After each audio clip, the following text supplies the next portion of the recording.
My name is Michael Carter. For most of my life, you would never have noticed me. That was my job, to blend in, to guard in silence.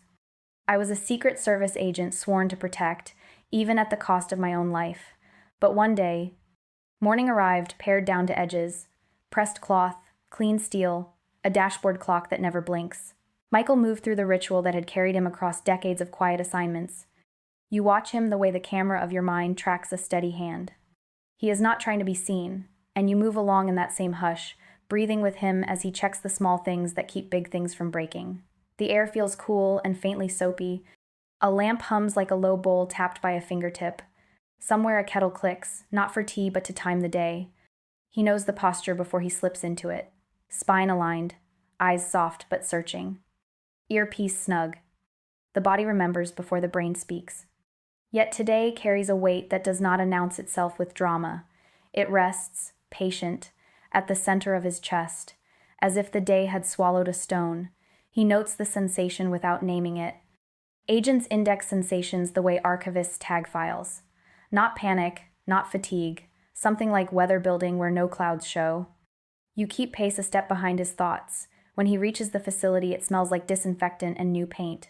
The fluorescent wash bleaches color from the hallway so people look like renderings, not flesh. He counts doorways without appearing to count them. He listens for irregular rhythms inside regular soundscapes. The cough that does not match the temperature, the footfall that lands a half beat late. Gentle breath in, gentle breath out, gentle attention to a world that does not know it is being held. The younger agent nods during the briefing. Michael returns the nod, and you notice the small tremor near his eye that he does not notice.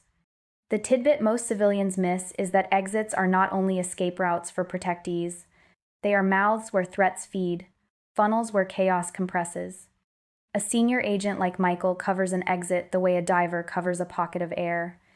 He stands not to be heroic but to be ordinary in a dangerous place. That ordinariness is its own shield until it is not. The corridor he chooses is quiet in the way tunnels are quiet after rain. One camera blinks its red dot. The overhead vents breathe a thin metallic draft. A cleaning cart waits in a side nook like an obedient dog. He scans the door seams, checks the latch, feels the weight of the keypad beep through the soles of his shoes. The heaviness in his chest concentrates, not like fear but like gravity. You feel it too, a small pull that asks you to slow your steps and listen to the air. He stands in profile to the exit so he can read both the hall and the hinge. The watch on his wrist ticks too loud for such a thin thing. He does not look at it. There is nothing he needs from the second hand. His breath thins out like mist. The edges of the world sharpen, then soften. The fluorescent hum deepens into something like a throat singing far away. You do not hear words. You hear space making room. His knees buckle first, not dramatically, more like an overdue apology from the body. He reaches for the rail. The rail is cool, then distant.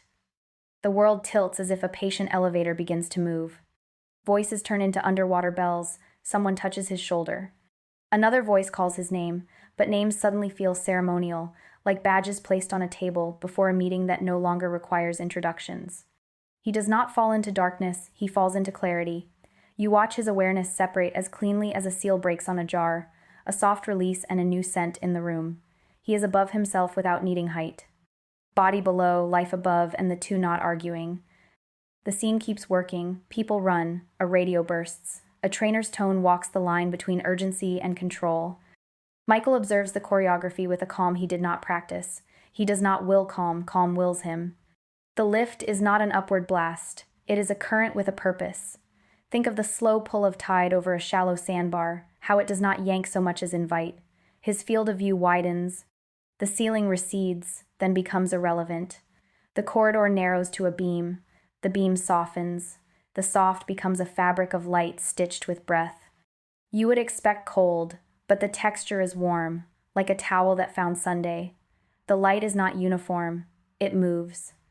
It seems to recognize him, like a familiar doorway that senses your approach and opens a fraction before your hand arrives. Silence enters as a presence rather than an absence. It is not the muting of noise, but the arrival of listening. You can hear your own heartbeat without hearing yours at all. The silence attends.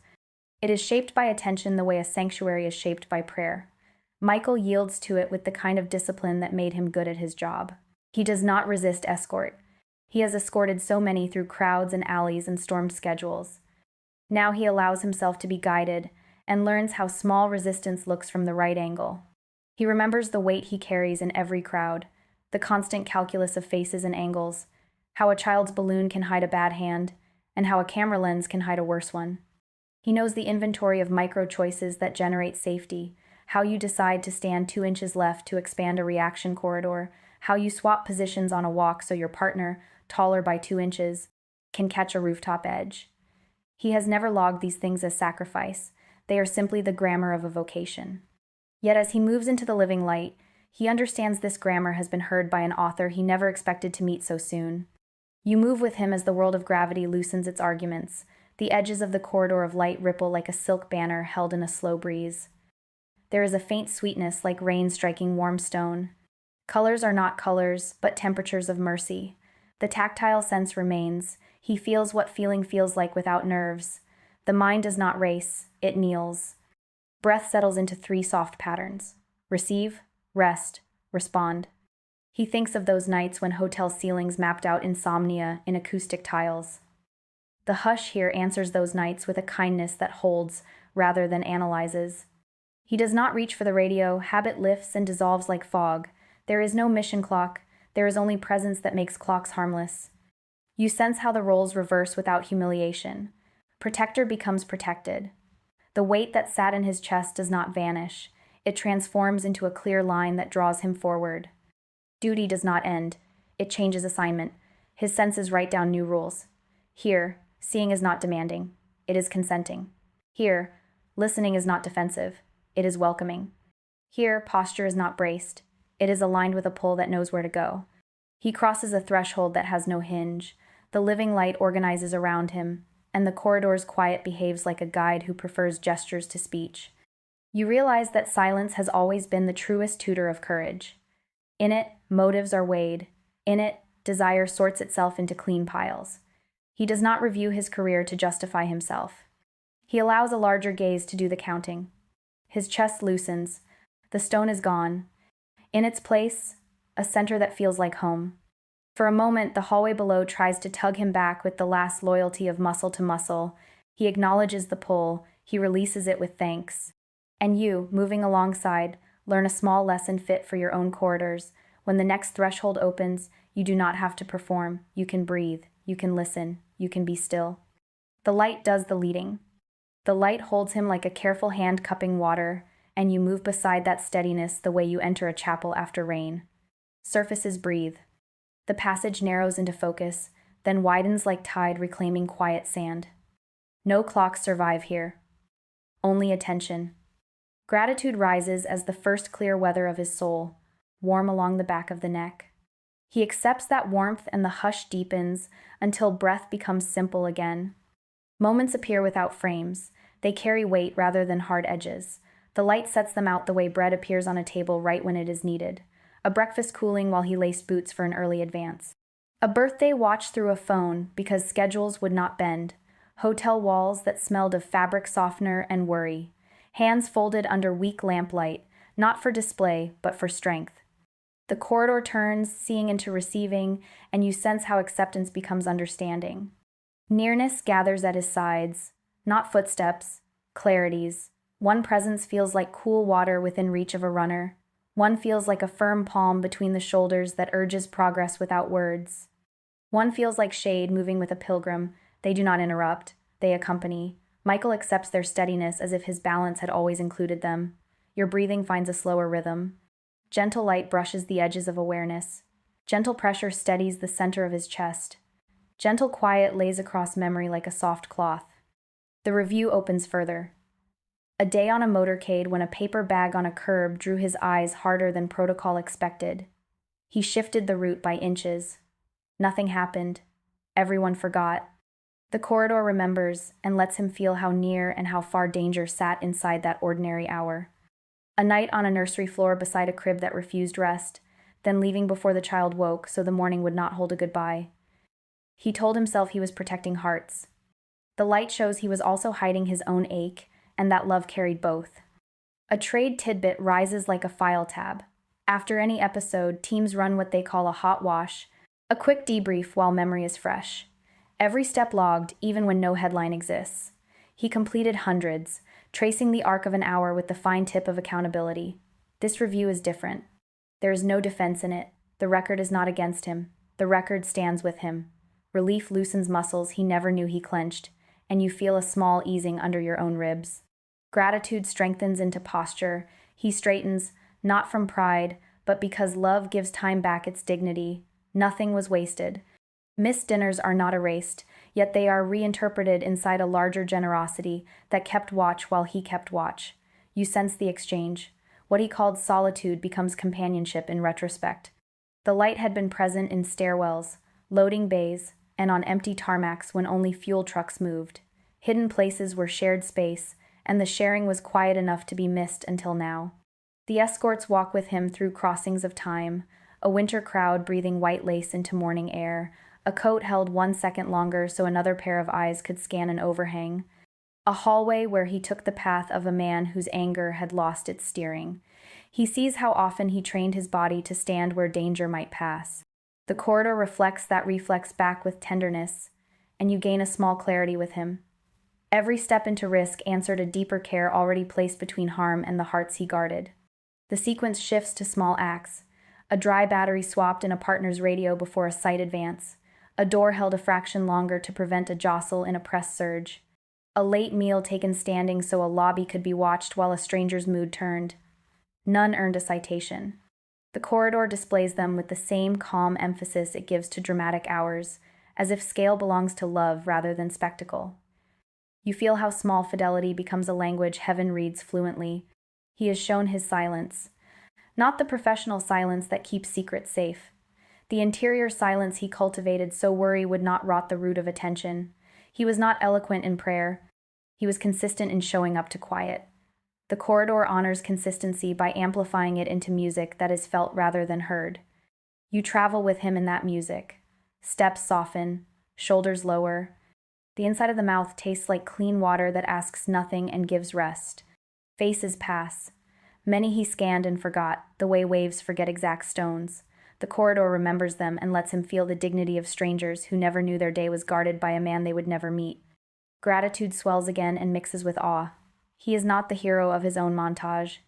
He is the recipient of a care that braided through duty without asking for thanks, and the braid now shines where he thought only strain had lived. One escort draws nearer until nearness teaches on its own. Balance moves from that presence. Not the balance of schedules, the balance of soul, where courage and gentleness share a table. He sees how work strengthened one side more than the other.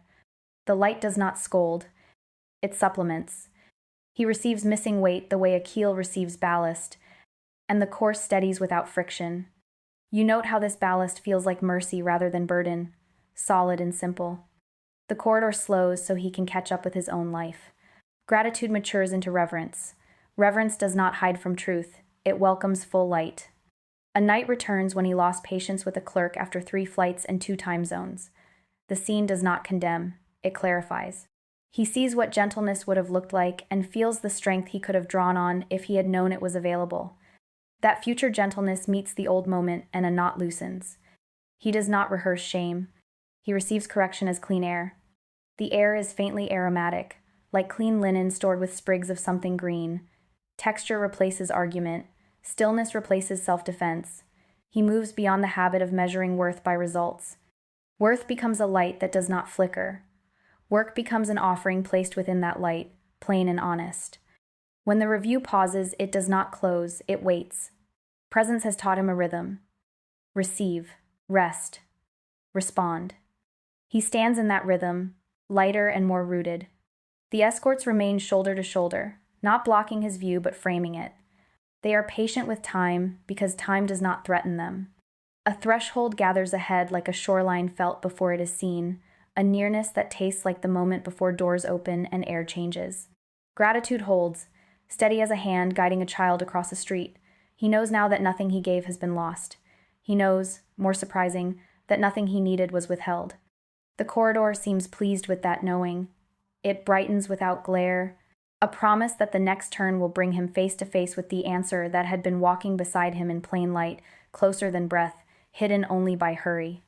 The light gathers itself the way a tide gathers on a moon-bright shore, and you move along beside him as attention sharpens without stress. Air is clearer. Edges glow with a softness that feels like strength. He senses approach before he sees anyone. Presence arrives first, as if the corridor inhales and holds that breath with care. Then his name lands, not on the surface of his hearing but in the core that remembers who he was before badges and roles. The syllables do not cut, they complete.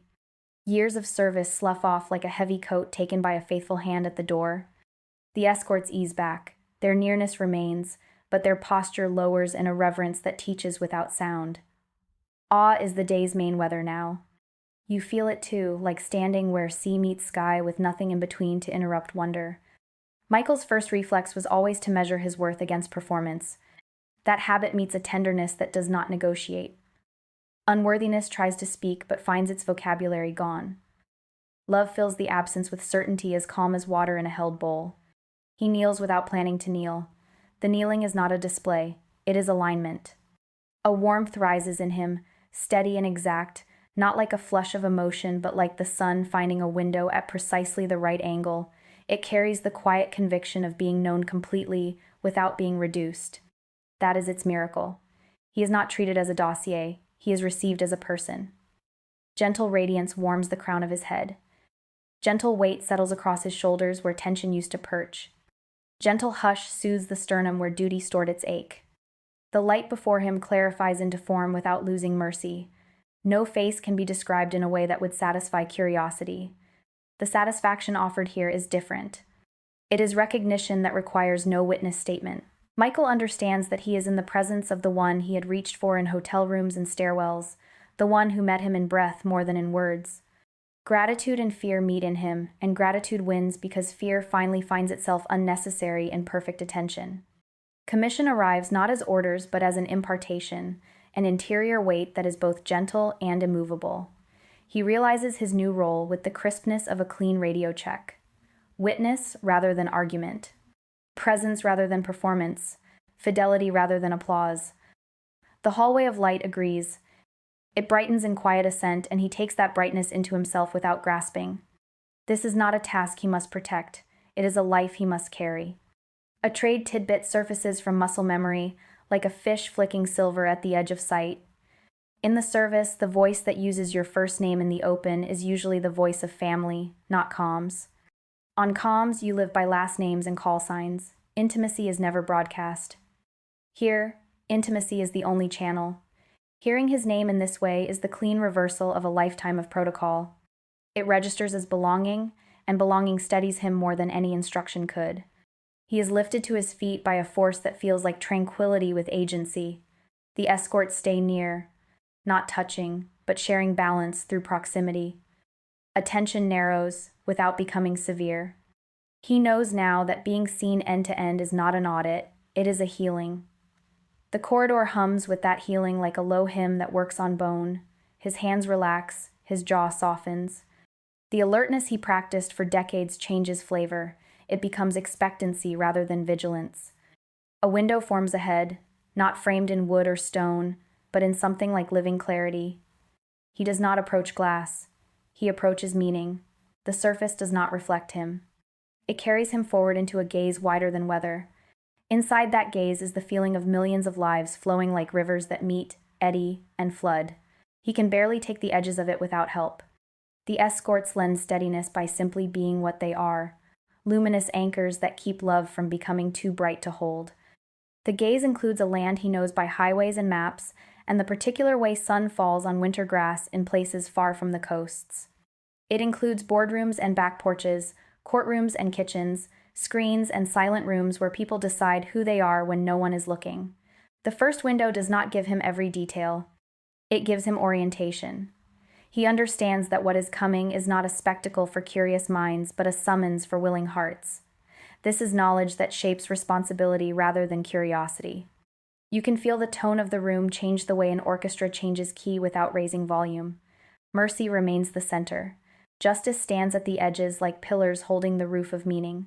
The pillars do not threaten, they reassure. All things belong to a wisdom that does not sleep. Michael receives this without cataloging. His work trained him to read scenes quickly and act. This new assignment asks him to dwell and then speak when given the moment to speak. It is slower, but more exact. He looks into that living window and senses a storm not made of clouds. The storm carries contention and revelation braided together. Its sound is not thunder, its sound is the unmasking of hidden motives in public. He understands this much. Some will treat the storm like entertainment. Others will despise it as inconvenience. A few will see it as mercy, because what stays hidden ferments. What comes into light can heal. He accepts that he has been chosen to tell people where to fix their sight so the storm does not steal their hope. The escorts modulate the brightness as a courtesy to his limits. They are skilled at this, shepherding the intensity so attention can do its work. He thinks of lenses adjusting aperture in low light. The analogy helps him only for a second. The reality requires surrender more than metaphor. He surrenders. In surrender, his footing improves. The paradox pleases the corridor. It sings in its own way, a vibration rather than a melody, the sound of strength that does not need to raise its voice. He senses the commission seal itself upon him like oil sinking into thirsty wood. The seal does not make him heavier, it makes him truer. His memories of service settle into their proper place as training for this clarity. Crowd work prepared him to keep center when 1,000 stimuli shout.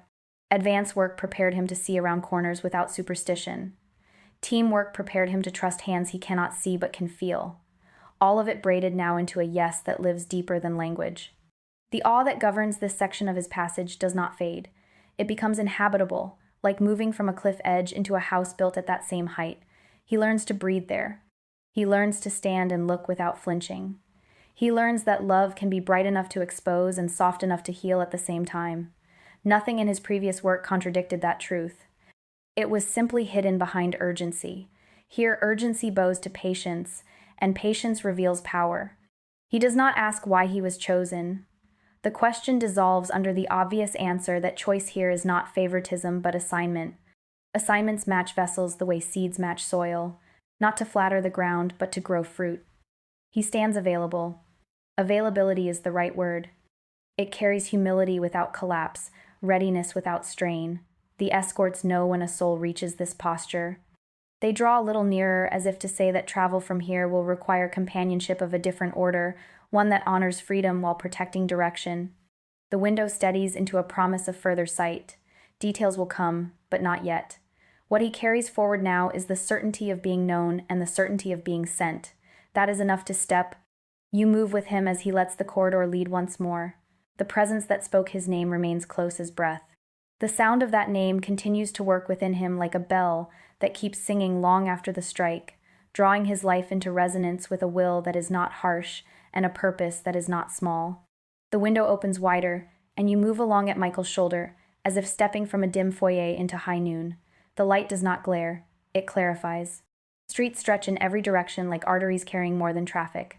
Murmurs rise from living rooms, courthouses, studios, sanctuaries, sidewalks. Under each sound, he hears another sound, older than any headline, like a drum that never needed a hand to start beating. Sobriety becomes the air.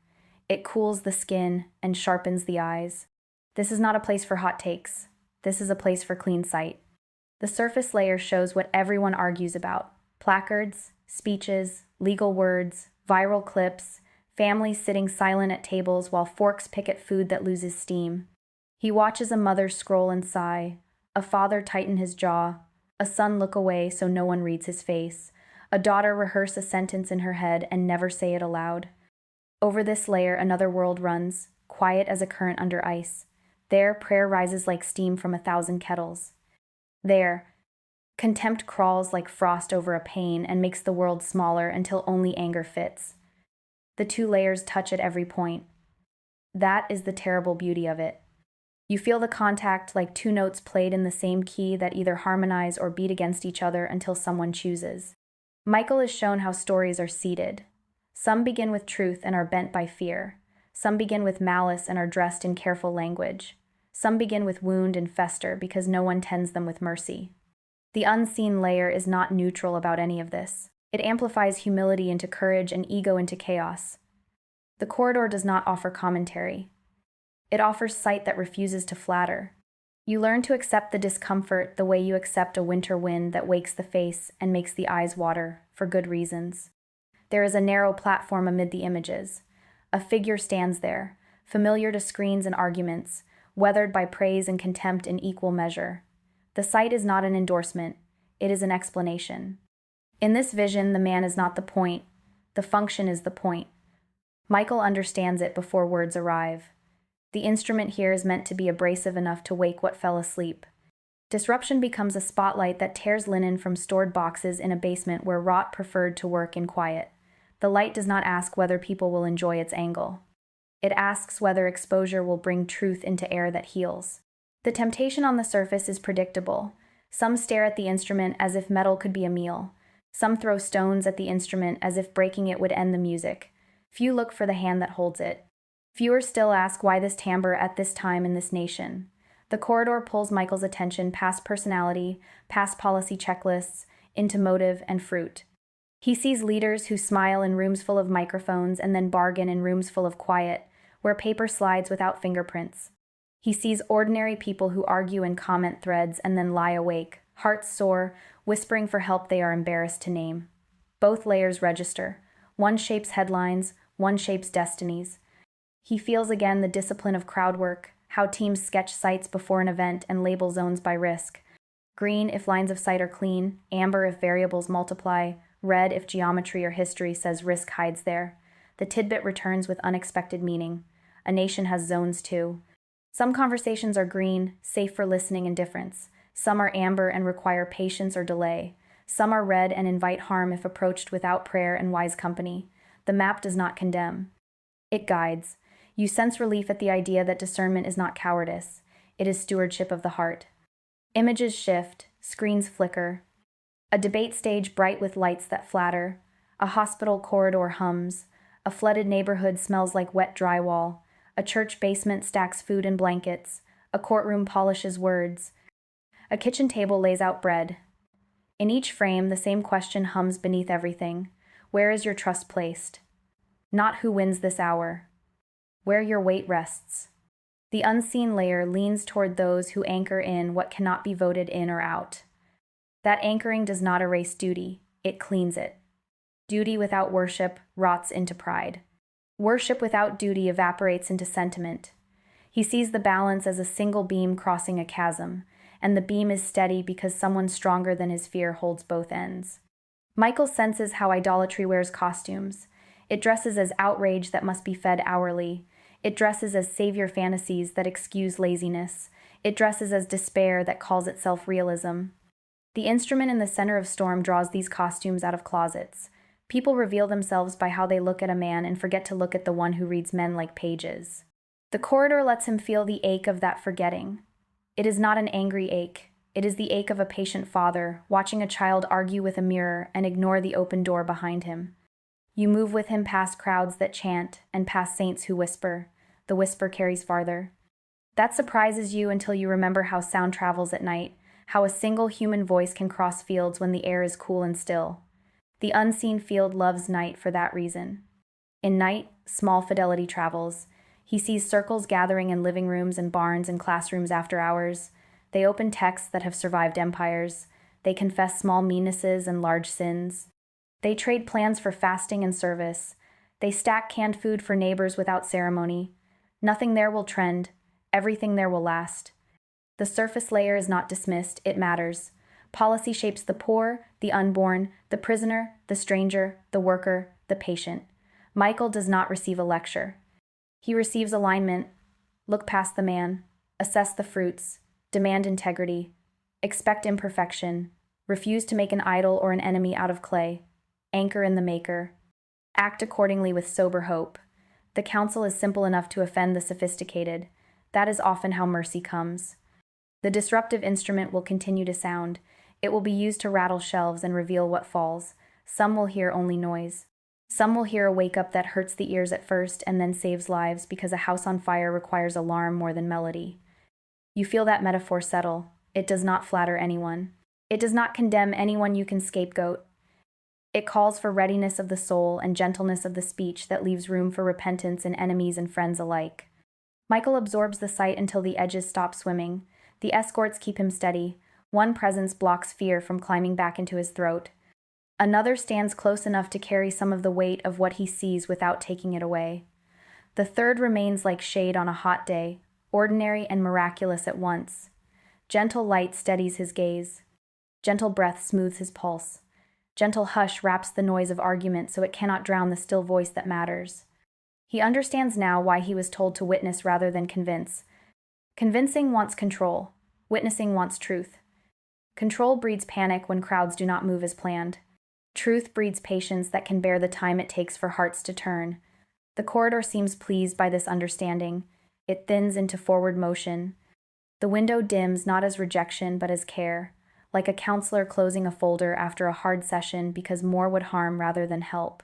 Sobriety remains as the main weather, clear and cool, the kind that lets you see distant ridgelines for what they are instead of what you fear. Before the scene shifts, one last pattern imprints itself in him and in you. The layers will always overlap. The key is to live in both without being owned by either. Do the work that belongs to daylight. Pray the work that belongs to night. Resist the urge to stare at a man until you forget to look at the mission and the maker. When disruption rattles your shelves, bless the exposure, repent of what the dust reveals, and keep your hands open for the rebuilding. Hope is not naive here. It is disciplined. It refuses to grant despair the sophistication it pretends to own. The window shifts from explanation to forecast, and you move along beside Michael as urgency rises like wind before rain.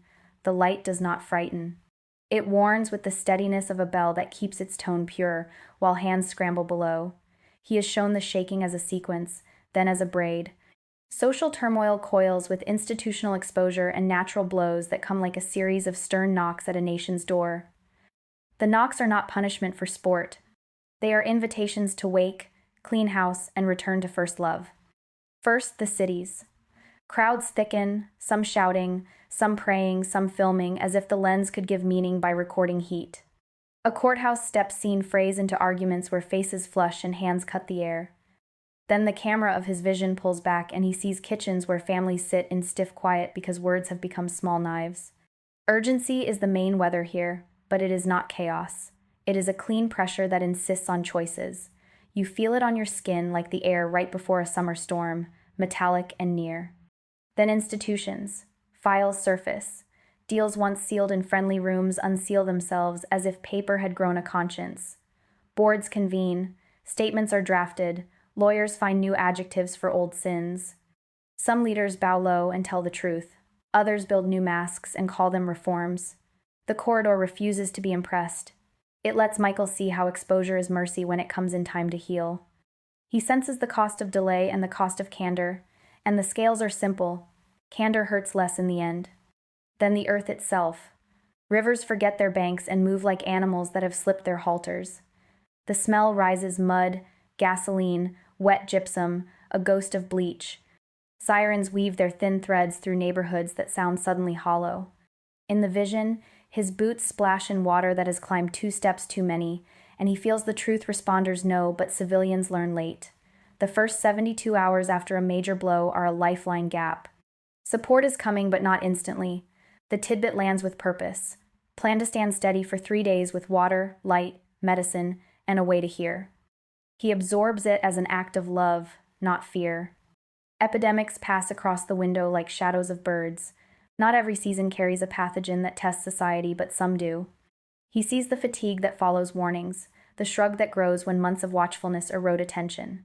He also sees the quiet fidelity of nurses and aides who keep showing up when headlines move on. Readiness here looks like courtesy turned into habit. Washing hands, staying home when fever rises, checking on elders without making them feel like projects. The corridor does not issue edicts. It braids prudence with compassion and calls that braid wisdom. The refining fire intensifies but never turns spiteful. Heat reveals what coatings have hidden. Paint blisters on the old structures of self-deception. Gold glows in hearts that chose mercy over hashtags. The vision insists on this. Purification is the plot, not annihilation. A nation is not a toy to be smashed. It is a people to be called back. Fire here burns chaff so that wheat can feed a hungry world. You taste smoke, but it is the kind that clears the nose and brightens the eyes when you step back into fresh air. Michael watches how the shaking creates new maps of trust. Neighbors learn each other's names during outages. Churches pull folding tables from closets and feed whoever arrives without asking affiliation. Youth who once stared into small screens lift their heads and start small crews to clear debris and deliver prescriptions. Cynicism tries to crack these things, but it finds no purchase where gratitude has already taken root.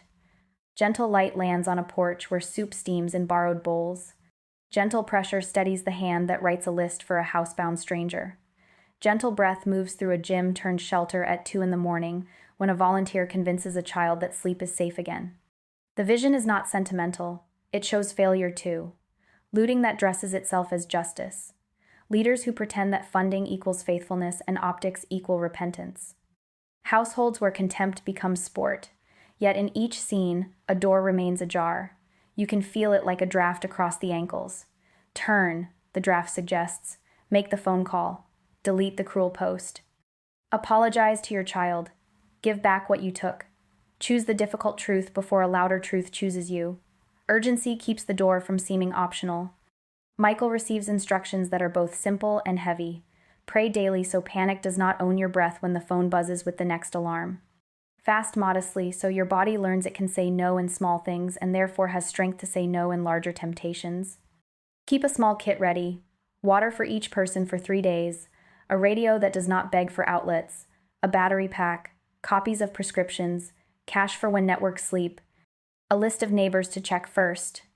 None of this declares doom. It declares love prepared. He sees the shape of spiritual readiness, not as a private bunker, but as a porch light. Repent quickly. Keep accounts short. Clean your speech the way you clean a counter before food is set out. Silence can be an offering when argument would feed a beast that wants exactly that. Give alms without the selfie. Study wisdom that has outlived brighter empires than yours. Receive the sacraments as if oxygen is thin. And this is how to breathe deep. Stand with the poor without turning them into a platform. These actions do not keep floods from rising. They keep souls from drowning when waters come. The light lets him witness a community drill wrapped in prayer. A pastor and a city manager share a folding table. The list on the board is not heroic. Who has keys to the church van? Who checks on the apartments over the bakery? Who can translate in the clinic line? Which house has a generator that can share a fridge outlet for insulin? When to host a calm hour for special needs families at the distribution center. The plan is plain. The presence is thick. You can smell the coffee and feel the ink dry on a map that looks crude and adequate. Hope enters the room as a worker, not as a slogan. Institutional exposure returns to the window like a tide that refuses to forget the moon. Agencies that hid inefficiency under jargon learn to speak human or are replaced by people who can.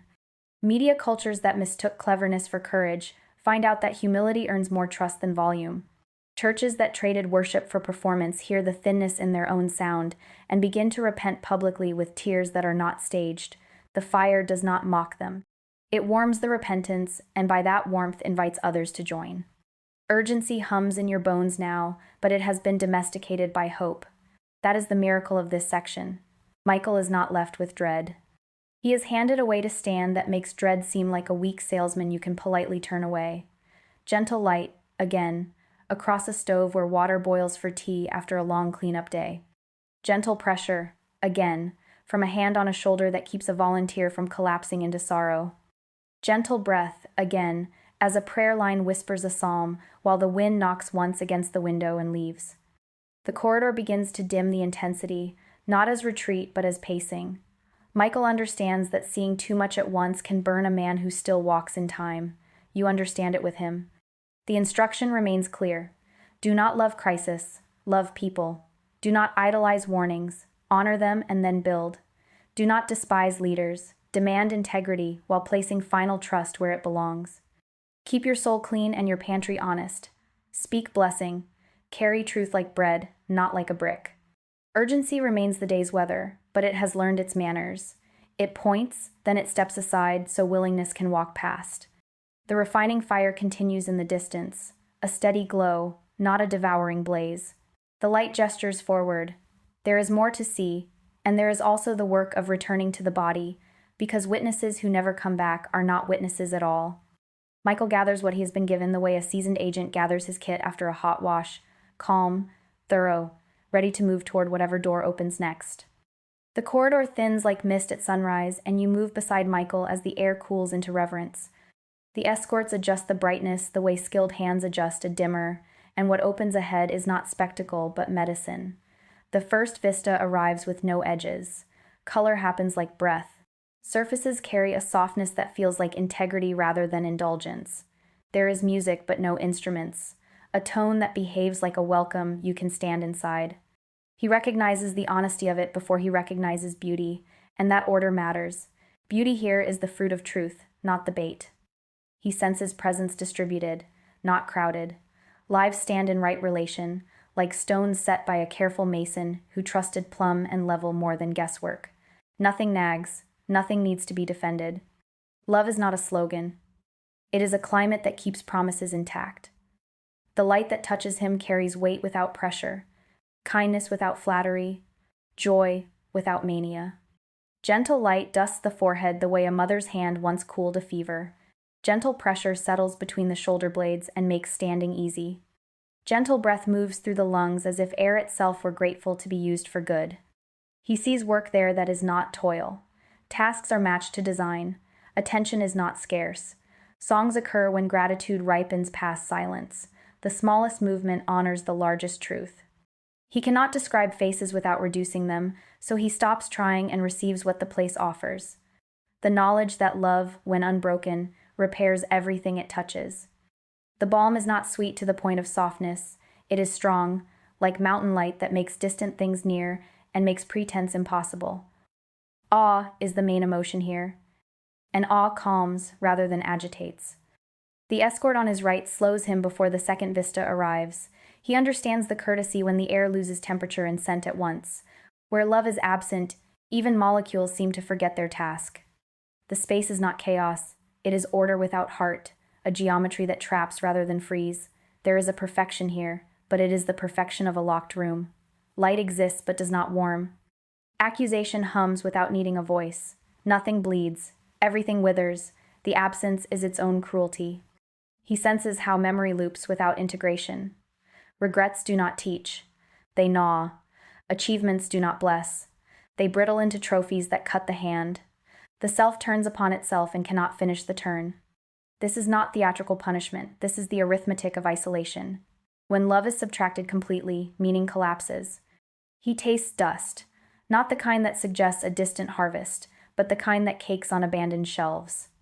He watches figures cling to images of themselves as if clutching old uniforms long after the war ended, unable to step out of the mirror. The escorts hold his balance. They do not let his compassion turn into despair. You stand with him and learn the difference between pity that flatters and mercy that calls.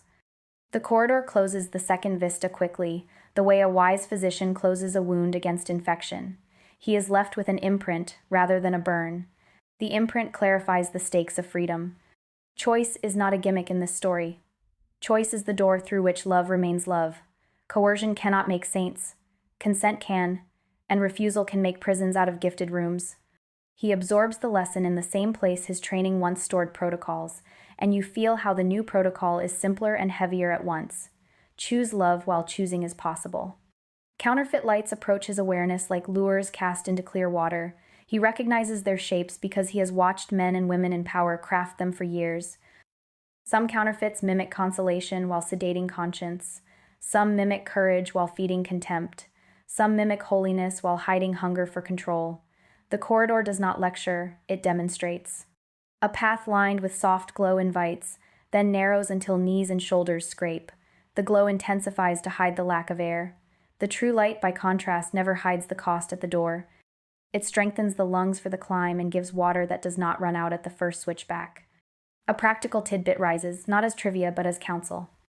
In training rooms far from this corridor, bank tellers learn to handle genuine notes for hours, letting touch and sight memorize weight, fiber, and ink. They study the true until the false announces itself by feel. Heaven runs that same school. Learn the real presence. Learn the sound of a clean conscience. Learn the feel of joy that does not demand an audience. Then when counterfeit glow presses at your edges, you will not panic. You will notice what is missing and step away without drama. Heaven's balm returns for a moment like water offered between stations on a long run. Mercy bathes shame without erasing memory. The memory remains but obeys love and becomes instruction rather than indictment. He sees how confession here is not humiliation, it is the restoration of proportion. The self stops ballooning. God is rightly large, neighbor is rightly luminous, humility does not shrink him. It sets him in place where his particular song belongs in the choir he once tried to sing alone. Hell's absence presses at the margins again only to make contrast honest. He sees how counterfeit lights borrow vocabulary from the first vista. They say belonging but deliver club. They say mission but deliver mob. They say purity but deliver suspicion. He feels a coldness slide along the ground like a draft in an old building, seeking low spots. The escorts increase their nearness, and the cold has nowhere to settle. The lesson embeds in his spine. Community without mercy goes rancid. Doctrine without love deadens. Zeal without gentleness turns every room into an interrogation. The vistas begin to condense into a single question that he can carry home without dropping. What kind of light will you let shape your gaze when the shaking intensifies? The answer is not complicated. It is costly in the tiniest, most daily ways. Pray when you would scroll. Bless when you would score points. Listen longer than is comfortable. Repent faster than your pride prefers. Receive the sacraments as medicine and mission. He notes that none of this earns heaven. It aligns with the love that already arrived, and alignment is how travelers make distance without breaking. Reverence keeps the body quiet while the soul works. He remembers small sanctuaries he has known on earth, a side chapel where afternoon light made dust look like gold, a hospital alcove where a nurse left a candle unlit and it still comforted, a back pew where the smell of wood and wax conspired to convince him hope was reasonable. The balm of this first vista carries that same familiarity magnified beyond fear. He decides, with the simplicity of a nod, that he will let this reality tutor his minutes when the corridors of earth feel mean. The corridor approves decisions that start small and keep showing up. It hums a yes through floor and air. The escorts begin to guide him toward the bend where further sight waits, but not before one more lesson lands like a final stitch in a mended seam. Desire must be trained. If you stare at counterfeit glow long enough, your eyes crave it. If you sit in real light long enough, your eyes endure brightness that once scared them. Training makes appetite honest again. Appetite then chooses well without arguments every hour. He turns from the vistas with awe intact and panic absent. That is the evidence of true teaching. He is not fascinated by hell. He is not intoxicated by heaven. He is steadied by the Lord of both, and that steadiness is what the world he will re-enter needs more than his eloquence. You breathe with him, slow and low, and accept the quiet program that has been written into his heart. Learn the genuine. Love the genuine. Live the genuine so others can feel its weight when counterfeits flash and fade. The turn comes like gravity remembering its job, and you move along as the corridor folds inward and the world below swells up to meet him. Sound returns first, not as language but as percussion. Shoes on tile, cartwheels, a clock that believes in seconds, then weight lands. The body takes him back the way a shoreline receives a wave, with foam and stumble and the shiver that follows surprise. Air tastes like plastic and metal. Light stings with the clean cruelty of fluorescents that never nap. He is home and not home, and the difference is the new quiet burning in his center that refuses to complain. Hands work over him. Adhesive grips skin that did not give permission. Monitors wake and begin their simple hymns. The rhythm on the screen jitters and then lines up like a platoon called to attention.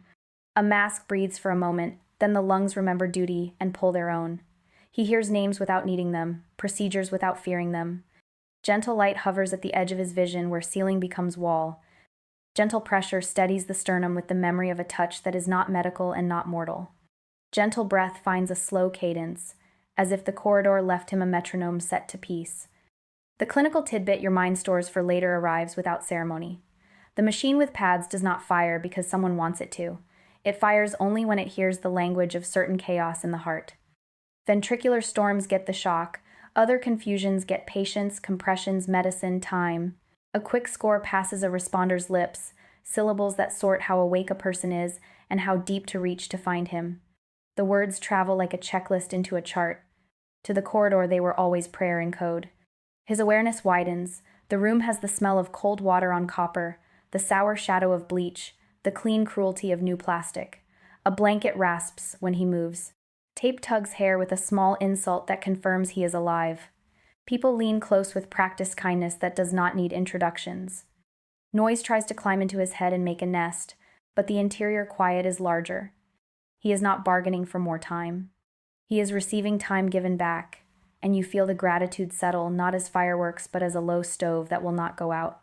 Later, a hallway with the astringent smell of policy gives him to a room with a window like a square hope. Night turns the glass into a mirror, and in the reflection he sees the man he used to be standing next to the one he is becoming. The old stance is alert and braced. The new stance is alert and yielded. He lets the two meet and nod without a fight. That is how reintegration starts when love has more authority than fear. He tells her first, because covenant makes that order obvious. She sits and holds the silence like a bowl that does not spill, and you move along with the low rhythm of a house that is switched to night voices. He does not dramatize. He does not dodge. He names the corridor, the escorts, the voice that said his name in a way that made every alias retire. He speaks of the window that showed a country arguing on one level and kneeling on another, of a disruptive tool that wakes sleepers and exposes rot, of storms that purify rather than gloat. He speaks of balm and absence, of counterfeit glows that narrow the soul, of true light that strengthens lungs for hard climbs. No phrases are performed for applause. The telling is obedience, not theater. She hears. The hearing is its own sacrament. The house learns a new quiet and keeps it. Dinner tastes like mercy reheated. The hallway light becomes a vigil. Sleep comes in clean pieces, not long, but kind. In the morning, the mirror shows eyes that have cried and are not ashamed. He is not lighter by weight. He is lighter by purpose. The day has a center now that will not shift when the phone starts its old games. Word drifts through the circle he served. The first wave brings curiosity in uniform. The second brings laughter with a crack in it. The third brings the resigned sighs of people who have seen too much paperwork and not enough wonder. You stand with him in that tide and feel the rightness of the choice he made upstream. Witness, not convince. Convincing needs opponents. Witnessing needs ears. He answers calls with sentences that do not bite. Some fall flat. Some find a seam in the armor and slide in without force. Fruit will tell the story over time. He can wait. One message comes from a rookie who shakes inside his professionalism. Another comes from an old partner who once prayed when the rest joked. They do not ask for spectacle, they ask for orientation. He offers the little he knows about maps that honor both layers of a country at once, about keeping a short list of sins and a long list of neighbors, about learning the tone of true light by staying near it until counterfeits get boring. He recommends practicals the way you would suggest a jacket before a wind shifts. Water, radio, lists, the humility to accept help, the resolve to keep helping after the cameras go home. Resistance takes different shapes. One friend wears it as banter, another wears it as a busy schedule, a third wears it as grand theory that evaporates when a child cries. He does not chase. Running down every shrug would only feed the dragon of control he already renounced. He lays down breadcrumbs instead, stories without names where mercy did its quiet work, moments where rage lost its place to a softer strength. Days when policies mattered because people bled, and days when policies froze because pride demanded a win. The willing will follow the trail, the unwilling will wait for another storm. He will be here either way, candle lit, door ajar. The house becomes a sanctuary after dinner. Books with margins, a worn chair that knows his back, a small table with bread that means more than sustenance. He keeps the rhythm he learned in the corridor. Receive, rest, respond. Morning prayer forms like dew on the lawn of the mind. Noon brings phone calls he answers with brevity and blessing. Evening brings examine, not as a lash, but as a light that finds the day's corners and asks if anything there needs air. Gentle light rests on the page when he reads a psalm. Gentle pressure guides his jaw to soften when the news tone climbs. Gentle breath returns when he lifts the names of adversaries he refuses to hate. He begins to sort invitations by fruit. If an interview promises noise, he declines and goes to the rescue mission with grocery cards instead. If a meeting promises listening, he attends with the calm of a man whose worth is no longer on the table. If a request comes from someone who loves applause, he blesses them and keeps moving. If a request comes from someone who loves people, he sits down and loses track of time. Discernment simplifies calendars in a way bosses never managed. The body remembers its fright at odd hours. A touch on the sternum meets a flash of corridor light and the two reconcile. He wakes from a short dream in which a hallway is also a river and laughs because metaphors have finally become friends rather than riddles. He eats more simply. He speaks more slowly. He apologizes faster.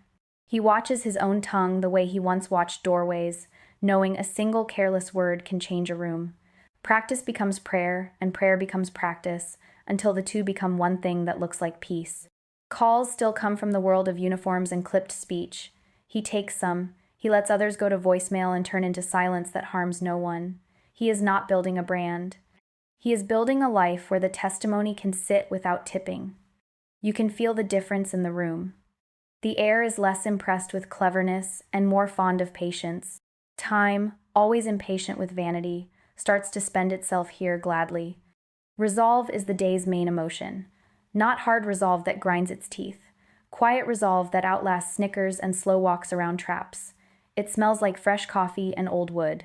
It sounds like a front door that opens before a knock because the watcher already saw the neighbor coming. It feels like the honest ache of muscles after good work. The corridor's gift endures, not a script to shout, but a center to carry. He will carry it into rooms where others perform and into alleys where no one applauds. The fruit will explain what arguments never can. When night falls, the house sighs like a hill under stars. He sits in the worn chair and learns again what he learned in the light. Do not hurry what God has timed. Do not stall what God has already greenlit. Let the shaking do its cleansing. Let the mercy do its mending. Keep water on hand and hope in reach. Bless your enemies in specifics. Teach your children with stories, not scowls. And when the next call asks for a miracle you cannot stage, bring bread, bring listening, bring the name spoken over you like a seal that still hums. The circle widens the way ripples widen after a stone, and you move along as his quiet yes finds microphones he did not seek. The first venue is plain as a school gym and smells like floor polish and folded chairs. A simple camera blinks. A handful of people sit with arms folded and minds open by degrees. He carries nothing theatrical into the room, only the center that does not wobble. Expectation is the day's weather now, not the anxious kind, the watchful kind that listens for rain on a tin roof and prepares the house whether clouds agree or not. He tells what he saw the way one returns lost items to their owners, careful and without embellishment. The corridor of living light, the presence that spoke his name like identity returned, the window that showed a nation arguing on the surface and wrestling in prayer beneath, the disruptive instrument that exposes what is buried but cannot save, the refining fire that burns away varnish and leaves wood honest. He names the season he was shown as a hinge rather than a countdown, a month where motives surface and loyalties declare themselves not for spectacle but for healing. The air in the gym changes, some shoulders drop, some jaws set. Everyone feels the line in the sand that only their own conscience can cross. You watch the interior battles begin in pews and bleachers and living rooms where the video flows later. Some hearts want a hero they can photograph. Some want a villain they can hate for sport. Both would rather outsource holiness to a headline. The testimony refuses to cooperate. It keeps pointing beyond the man to the mission, beyond the mission to the maker, and the maker's gaze will not flatter. The battle is quiet and fierce. Expectation hovers. What will I choose when the next reveal lands on my feed? Who will I be when the secret I prefer remains unsecret? He gives them simple protections that carry more weight than slogans. Pray daily with scripture so your attention learns to recognize the voice that does not bully. Fast in small ways so your appetite stops ordering you around. Confess before resentment hardens into a creed. Serve 3 people who cannot repay you this week, and let your opinions wait while your hands learn discipleship in motion. Receive the sacraments as oxygen rather than habit. Keep a 3-day kit ready, not to dramatize danger, but to love your household and neighbor when normal pauses. The tidbit lands cleanly in this context. September in the U.S. is a civic call to preparedness. Let the civil nudge and the spiritual summons braid into readiness without fear. Gentle light rests on his notes, though his notes are brief, more scaffolding than script. Gentle pressure stays between his shoulders when a question tries to bait him into partisan theater. Gentle breath returns each time he pauses long enough to let a room feel its own conscience. Expectation grows quieter and deeper. The crowd realizes he will not provide a spectacle.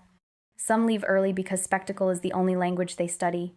Others stay because silence that invites a truer word is rare and worth the discomfort. Messages multiply. Some plead for timelines, for names, for secrets delivered like codes. He sends the same answer dressed in different kindnesses.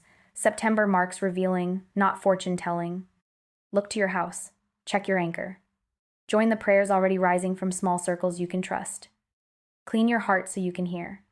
Others ask how to endure when family divides over screens at the dinner table. He offers the smallest hard practices. Put the phone away 2 hours before sleep. Bless aloud before meals. Ask your adversary to tell you one fear you can carry in prayer this week. Then carry it and report back. The fruit of these small obediences will reveal allegiance more than any posted opinion. Polished rooms appear alongside the gyms. There is a studio with cool air and lights that wash color from faces. A host wants a sharper headline than witness can provide. He keeps his voice at the temperature of water. He refuses to let expectation harden into prediction. He names Jesus as the only safe center. He admits his ignorance in details that do not belong to him. He returns to the same practices that braid hope to action. The audience is divided. Some call him evasive, some call him clear. He is neither evasive nor clever, he is obedient, which is harder to label and harder to monetize. A pastor calls, then a city volunteer coordinator, then a small group leader in a county where rivers leave their banks after early autumn storms. He goes where listening is promised, not where numbers are guaranteed. In each room, expectation shifts from spectacle to preparation. People begin to draw small maps like the ones he learned on advanced teams, except these maps mark relationships, not exits. Who are the elders who will need help if power goes? Who has a generator and a willingness to share? Who can cook for 20 on a 2-burner stove? Who knows the lonely in their building by name? The work has its own sacred rhythm. It produces warmth in the chest that does not depend on applause. Opposition grows too, quiet at first, then louder as algorithms find the friction. He is called naive for naming mercy, complicit for naming repentance without naming enemies, manipulative for invoking a season without producing dates and proofs. Expectation is tested here. He keeps the window of his soul open to the same presence that steadied him in the corridor. If a correction lands with the ring of truth, he receives it and adjusts. If contempt lands with the stink of rot, he refuses to make it dinner. He holds the line between courage and stubbornness by checking the fruit of each choice. Does this make me love God and neighbor more? Does this clean my speech? Does this strengthen the weak? Does this feed fear or feed hope? Gentle light follows him down hotel hallways that used to smell like long duty. Now they smell like assignment without panic. Gentle pressure returns when he steps onto stages to keep his knees from shaking, when songs turn to testimonies and testimonies turn to intercession. Gentle breath synchronizes with the prayers of old women in the back row and restless teens in the front who are hearing an unglamorous call they have not heard before. Expectation grows on them too, the kind that rearranges calendars and diets and media habits, because presence is more delicious than outrage once the palate learns real food. He speaks of the trumpet again, careful to separate symbol from celebrity.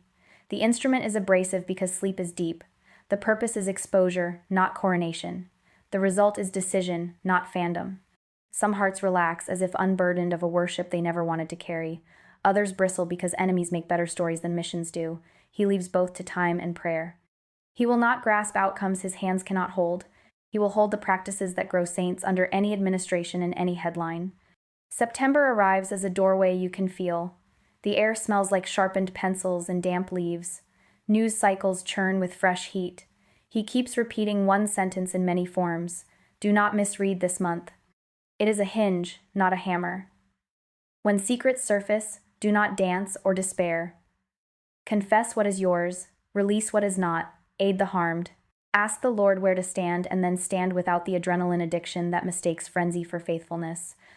The rooms that receive this counsel soften. The rooms that want to show move on to louder stages. The testimony lands now like seed into prepared soil. Some sprout immediately and turn into circles that pray and serve. Some sit under the soil of stubbornness and wait. He does not dig them up. Expectation has learned patience. He remembers the tidbit about Preparedness Month, not to turn faith into a government program, but to honor the way common grace leaves breadcrumbs in secular calendars. Readiness is love. Neighbors will need one another when storms hum or institutions hiccup. The church will need common sense alongside zeal. He models both without apology. Night drives home often end in a small chapel where the air is warmer than the stone should allow. He sits where wood remembers the weight of many knees. He thanks the one who spoke his name and sent him to witness, not to wrangle. He offers the day's words back like a child offers a drawing to a parent. He is not proud of the smudges. He is grateful the page exists. Tomorrow will bring more rooms. Expectation will walk in with him, now a friend and not a tyrant. The season will test loyalties. The protection will be ordinary holiness repeated until the soul's muscle memory holds. You move along as the signs stop shouting from screens and begin whispering from kitchens. Michael watches what the window had promised now arrive in small, stubborn ways. The first scene is a table, scarred and loyal, where a family used to arm wrestle with opinions until plates went cold. Tonight, the father asks the daughter to explain one fear without interruption. She speaks slowly, like a person carrying water across uneven ground. No one grabs the bucket. When she finishes, the mother asks the son to name one hope and one grief. He does. The room exhales, and disagreements do not vanish. They step back to make space for faces. Hope is the day's main emotion, not soft or noisy, just disciplined, like a lamp that refuses to flicker when the house breathes. Gentle light finds the table's scratches and turns them into a map of endurance. Gentle pressure steadies shoulders that once rose like shields. Gentle breath returns after each sentence like a tide that knows its work. Prayer circles begin to rise with the plainness of bread dough left to rest, a living room with mismatched chairs and a dog that believes it is an usher. A barn whose rafters remember hay, now holding a string of warm bulbs and a psalm. A classroom after hours where a custodian props the door and sits in the last row, head bowed in the way that means he is all in. They do not measure impact by head count. They measure it by the cleaning of speech on Tuesday mornings and the narrowing of grudges by Thursday nights. The sound is not impressive. It is faithful. When prayers are short and honest, rooms learn to breathe. When readings are slow and patient, tempers stop sprinting. When silence is allowed to be a participant, answers arrive uncluttered. Youth voices awaken as if called by a name they were waiting to hear. They do not begin with manifestos. They begin with rakes, flashlights, and grocery lists. A young woman organizes rides for elders to clinics after a storm jostles the bus schedule. A high school kid who once thought prayer boring writes a simple litany on paper taped to a gym door so teammates can add names before practice. Two college friends start a weekly phone-fast circle to reintroduce hunger for presence. They speak about deception with a clarity older people find startling. Not every glow is guidance. Not every zeal is holy. They set their own feeds to grayscale and their hearts to color. They do not despise elders. They ask for stories of endurance and receive them with the reverence of people collecting heirloom seeds.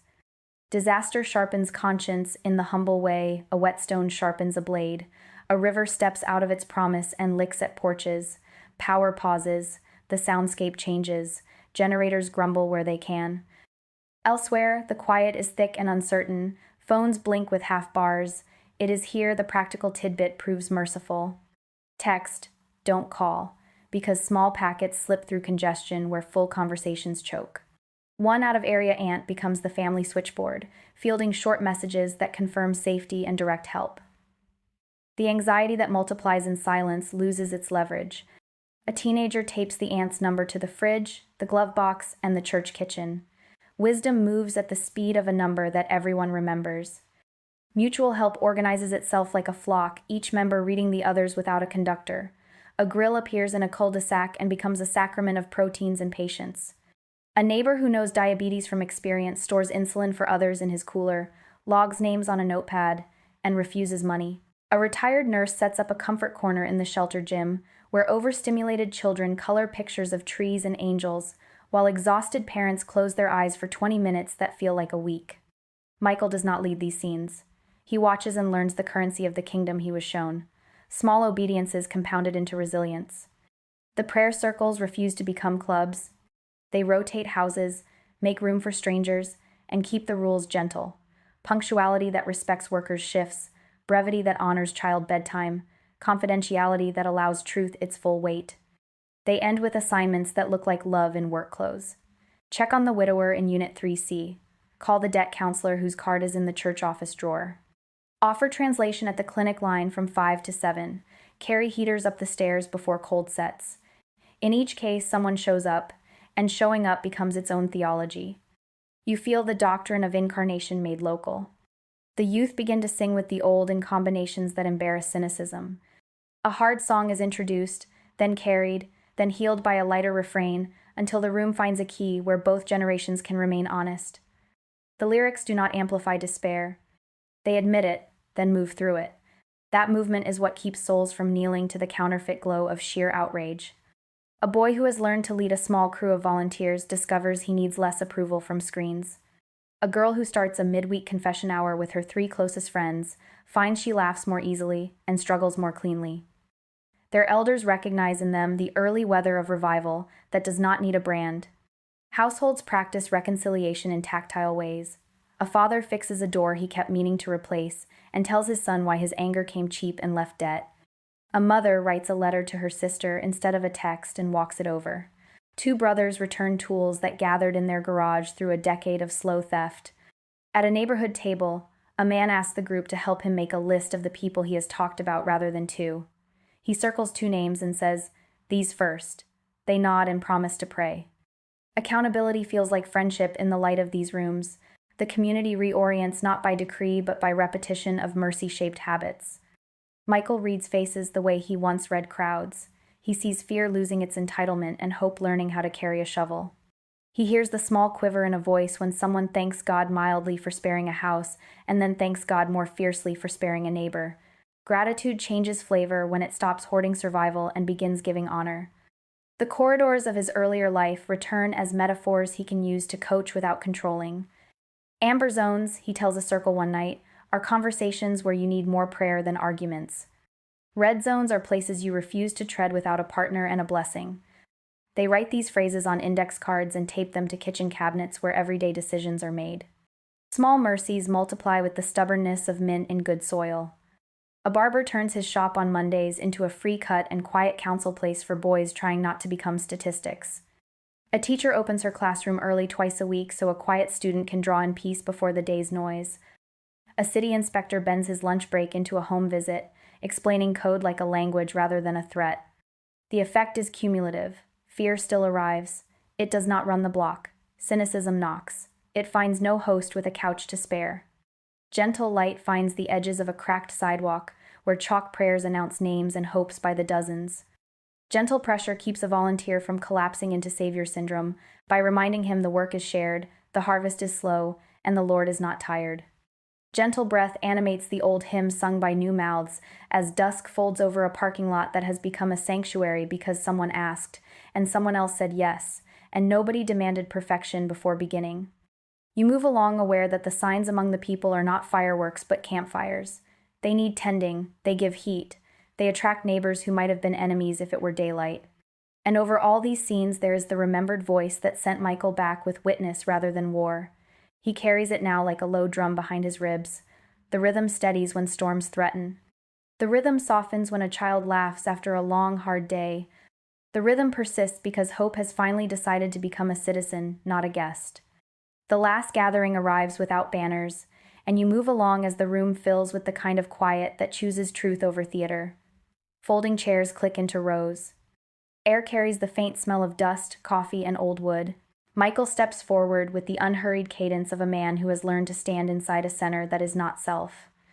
The single camera blinks. The local sound tech nods. An usher closes the side door softly, and the latch gives that small, confident sound that tells you the space intends to hold what it hears. The main emotion is resolve, the kind that does not raise its voice. He tells the story one more time without embroidery. You move beside the sentences as they find their marks. Corridor of living light, escorts who steadied balance, name spoken as identity recovered. Window where 2 layers of a nation overlapped, civic storms on the surface, spiritual wrestling under everything, disruptive instrument used to expose, not to enthrone. Refiner's fire permitted for purification, not for ruin. Glimpses of balm where love mends without flattery. Glimpses of absence where isolation starves meaning. Return to body with instructions to witness instead of control. The retelling is lean. Memory no longer needs to perform. It needs to give. He shifts from report to plea the way night shifts to pre-dawn, slow but unmistakable. Fix your trust where it cannot be voted in or out. Scrub your heart daily with repentance so your speech cleans itself before it harms. Live the Eucharist not only at the altar but at the sink and on the sidewalk. because presence in bread is a school for presence in hours. The small tidbit lands gently here. The discipline asks for a 1-hour fast before receiving Holy Communion. Let that hour teach attention. Let hunger realign desire so the soul learns who feeds it. Habit becomes homily. Homily becomes habit. He names practices that grow backbone without breeding contempt. Rise to scripture before the scroll. Bless enemies by name before breakfast. Carry one neighbor's burden each week as if a silent contract were written between you. Keep a 3-day kit as an act of love, not as a trophy for fear. Mark conversations as green, amber, or red, and choose prayer partners before entering the red. Step away from counterfeit glow that promises identity with outrage. Train your appetite on real light until the false loses flavor. Gentle light settles on faces that came hungry for tactics and leave supplied with holiness in small, repeatable form. Gentle pressure rests between shoulder blades, guiding resolve away from rigidity and into mercy that can work shifts without souring. Gentle breath synchronizes the room during the long pause where no one moves and everyone understands what the pause means. He refuses prediction because obedience is already enough to occupy a lifetime. The refining will continue. He says it without drama. Storms will pass and return. Institutions will unmask and mend in cycles that test endurance. Leaders will stagger. Some will learn. Some will double down. This will not end the world. It will sift it. Your safety does not live in headlines. Your safety lives in alignment. Aligned by confession, by Eucharist, by mercy that costs you calendar, comfort, and coin. Align in kitchens, in shelters, in pews where the old hymn wrapped itself around new voices last week and will do it again tonight if you let it. He speaks briefly to those who idolize and those who despise. The instrument in the storm remains a tool, not a throne. Do not look so hard at a man that you forget the mission. Do not curse so long at a man that you forget the mercy that could visit both of you by morning. Look through, not just at. Look beyond, not just around. You feel the room accept a correction it secretly requested. The shoulders that came stiff leave looser, not from capitulation, but from relief. The heart cannot carry false salvations indefinitely. It was built for a larger weight that does not crush. He thanks the hosts without ceremony and thanks the listeners without flattery. He requests nothing but their holiness. He asks nothing that grace will not supply when asked. He hands the remaining minutes back to silence, not as awkwardness, but as a benediction that requires no words. The camera light dims. The tech unplugs cables that coil like tame snakes. People do not rush the stage. They approach one another instead and begin the quiet trade that always follows true witness. I can help with this. I will call that person. I am sorry for last winter. Let me carry 1 hour with you on Thursday. In those trades, the sermon becomes a neighborhood. He leaves without entourage. Outside, the air is cool with a hint of cut grass. A streetlight flickers. The night bus sighs. He pulls the door until the latch speaks its soft promise again. The world continues at its old speed, but his steps reconcile urgency with rest. Chosen silence begins to rise around him like a cloister that travels. He will still say yes to rooms where listening beats spectacle. He will say no to formats that ask for a brand. He will keep a chair under a lamp and a page open to wisdom that survived empires. He will keep bread that means more than bread, and water that means more than water, and a name that means everything whispered across his ribs. You move with him into the smaller sphere where large work lives. He folds laundry with attention. He reads slowly to grandchildren who do not yet know why his voice calms them. He slips grocery cards to the mission without returning the cashier's thanks with anything but a nod. He speaks once a month at the shelter chapel, always the same theme. Trust the one who holds nations the way a father holds a sleeping child, and prove that trust by serving the person in front of you. That sentence cannot trend. It can heal. The refining continues beyond his calendar. Floods recede and leave silt that gardens will be grateful for in spring. Hearings uncover rot and leave room for tender shoots of reform. Youth keep gathering with elders and learn how to pray like farmers who know harvest equals weather plus labor. A few cities, chastened by outages, practice drills with clinics and congregations at the same table. The map learns patience. The people learn praise that does not deny pain. Hope stops auditioning and joins the cast full-time. Chosen silence does not mean absence. It means presence that refuses to spend itself on vanity. He answers fewer calls. He answers more doors. He measures success by the softness returning to his jawline and the clarity returning to his conscience. He rests between mercies like a swimmer rests between strokes. He keeps the threefold rhythm the corridor wrote in him: receive, rest, respond. The night accepts his vow and covers it like good soil. You stand at the edge of this season and learn how a life can become an altar without an audience. You take the counsel into your own house and tape it to a cabinet where you will see it before you argue. Scrub the heart, eat the bread, carry a burden, keep watch without hysteria, refuse the counterfeit glow, bless with specifics, prepare 3 days ahead, walk 3 doors down, lift 3 names to heaven before breakfast. None of this exhausts you, it steadies you. And when the shaking hums again, you know where the center lives, and the center is not afraid. The season leans into the quiet that follows honest testimony, and it asks you to lean with it. The work ahead is not a sprint chained to headlines, but a pilgrimage paced by breath, sacraments, and the unglamorous mercy of chores done with prayer. You do not need a special vocabulary to begin.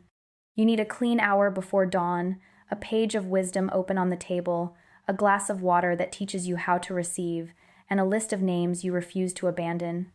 You carry the counsel like a lantern under a coat. You do not wave it. You walk with it, letting the beam find the floor in front of your feet. You keep your pantry honest so your neighbor's hunger can meet your readiness. You learn the sound of real light until counterfeits grow boring. You say less, bless more, and rest as an act of trust, because rest is how servants honor a master who does not panic. When storms come, you do not stage a performance. You set the table. When secrets surface, you do not cheer for ruin. You choose candor for yourself and shelter for the harmed. When leaders stumble, you do not gloat.